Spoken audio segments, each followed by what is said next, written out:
Lunch ఏంటి bro? Rice bro, oil తక్కువ వేసి వండుకున్న chicken curry, muscle building and రికవరీకి బెస్ట్ ఫుడ్. మరి దీంట్లో ఫైబర్ ఏడుంది బ్రో? కీరా క్యారెట్ ఉన్నాయి కదా బ్రో.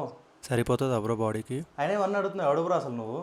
నీ గట్ మైక్రోబయామ్ని బ్రో. సరే ఇప్పుడు ఏం కావాలి, మ్యాటర్ చెప్పు బ్రో. ఫైబర్ కావాలి. నీ పొట్ట ఒక ప్రపంచం అయితే దాంట్లో ఉండే ప్రజానికాన్ని నేను. నా పేరు మైక్రోబయం. మాలో వైరస్, బ్యాక్టీరియా, ఫంగైతో పాటు మరెన్నో కోట్ల జాతులు ఉన్నాయి. మేము అప్పుడప్పుడు కలిసి పనిచేస్తాం, అప్పుడప్పుడు కొట్టుకు చేస్తాం. కానీ మాకున్న ఒకే ఒక ధ్యేయం మీ బాడీ సరిగ్గా పనిచేయడం. నీ ఆకలి నుండి యాంగ్జైటీ దాకా, డిప్రెషన్ నుండి డయాబెటీస్ దాకా, హార్మోనల్ ఇంబ్యాలెన్స్ నుంచి ఇమ్యూనిటీ దాకా అన్నీ నా చేతిలోనే ఉన్నాయి. ఇవన్నీ సవ్యంగా పనిచేయడానికి నేను నీకు హెల్ప్ చేయగలను. కానీ నువ్వు నాకు చేయాల్సింది ఒకే ఒక్క పని. ఫైబర్ ఉన్న ఫుడ్ తిను, సరిపోతుంది. అలా కాదు అడ్డమైన గడ్డి, వైట్ రైస్, చపాతీలు, ఫైబర్ తక్కువ ఉన్న ఫుడ్స్ తింటే నేను చచ్చిపోయి చెడ్డ బ్యాక్టీరియా పెరుగుతుంది. అది ఒక్కసారి పెరగడం మొదలు పెట్టిందంటే లేనిపోని రోగాలు మొదలవుతాయి. అండ్ వాటి నుంచి మీ బాడీని కాపాడుకోవాలంటే మీరు తీసుకోవాల్సింది యాంటీబయాటిక్స్. ఒక్కసారి యాంటీబయాటిక్ తీసుకుంటే గుడ్ బ్యాక్టీరియా లేదు, బ్యాడ్ బ్యాక్టీరియా లేదు, ఎట్లాంటి తేడా లేకుండా అన్ని చచ్చిపోతాయి. ప్రాసెస్డ్ ఫుడ్స్ తినడం తగ్గించు. ఇప్పటిదాకా తింటున్నా బానే ఉన్నా అనుకుంటున్నావేమో, మెల్లగా సస్తా. కానీ నేను సచ్చిన రోజు నాతో పాటు నిన్ను కూడా తీసుకుపోతా. పురుషుడికైతే రోజుకి 35 నుంచి 38 గ్రాముల ఫైబర్ కావాలి. అదే ఆడవారికైతే 23 నుంచి 25 గ్రాముల ఫైబర్ కావాలి. ఒక్కసారి మీరు చెక్ చేసుకోండి మీరు ఎంత ఫైబర్ తింటున్నారు. ఇప్పటికిప్పుడు ఫైబర్ రిచ్ ఫుడ్స్ ఎక్కడ ఉన్నాయో తెలుసుకోవాలని కంగారు పడకండి. నెక్స్ట్ వీడియోలో మీకు చెప్తాను. ఈ అకౌంట్ ని ఫాలో కొట్టి మీరు సిద్ధంగా ఉండండి. ప్రతి ఒక్కరికి మైక్రోబయోమ్ పట్ల భయం, బాధ్యత ఉండాలి.